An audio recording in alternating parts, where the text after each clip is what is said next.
Senator Robin Padilla huli sa kamera na hinalikan ang dalawang OFW na supporter ni Duterte sa Netherlands.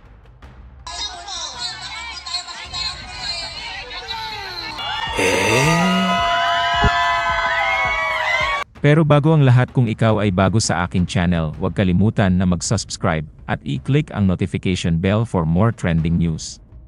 Trending at viral ngayon ang isang video sa social media kung saan mapapanood ang umano'y paghalik ni Senator Robin Padilla sa dalawang babae sa Netherlands. Base sa naturang video, nangyari ito sa pagtitipon ng mga OFW at Pinoy supporters ni dating Pangulong Rodrigo Duterte na nakadetain ngayon sa The Hague, Netherlands. Sa nasabing video clip sa TikTok at X, unang ipinakita ang isang babae na nagpapaselfie sa actor public servant pero makikitang bigla na lang hinalikan ng senador sa pisngi ang FW. Mukhang hindi naman nagalit o na-offend ang babae sa ginawa umano ni Robin na hindi pa malinaw kung kasama sa grupo ng senador na nagtungo sa Netherlands o isa sa mga Pinoy o OFW na sumugod sa The Netherlands para ipakita ang suporta kay Duterte.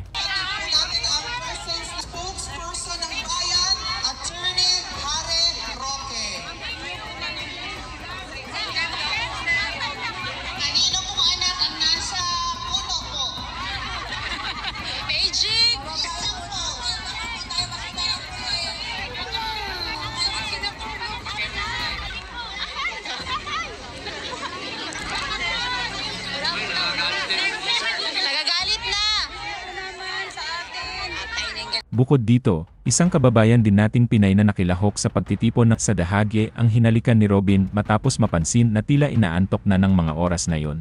Natin yan eh. Lahat tayo. Ma'am, huwag kang antukin, ma'am. Hindi ka rito.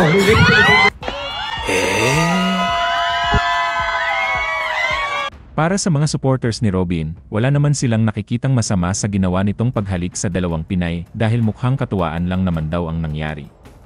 Masyado lang daw malisyoso ang utak ng mga bashers ng senador at sigurado raw na hindi ito ikagagalit ng asawa niyang si Mariel Rodriguez dahil alam nilang sanay na sa ganitong mga sitwasyon. Host. Nasa The Netherlands si Robin para samahan si Vice President Sara Duterte na siyang nag-asikaso sa mga kailangan ng kanyang tatay para sa gagawing paglilitis ng International Criminal Court kaugnay ng mga umano'y nagawa niyang crimes against humanity. Samantala, sa kanyang Facebook page naman ay nagpost si Robin ng video kasama ang ilan nating mga kababayang FW na patuloy pa ring sumusuporta kay Duterte. Hindi pa nagsasalita ang action star kung totoo ba o gawa-gawa lang ang kumalat na video.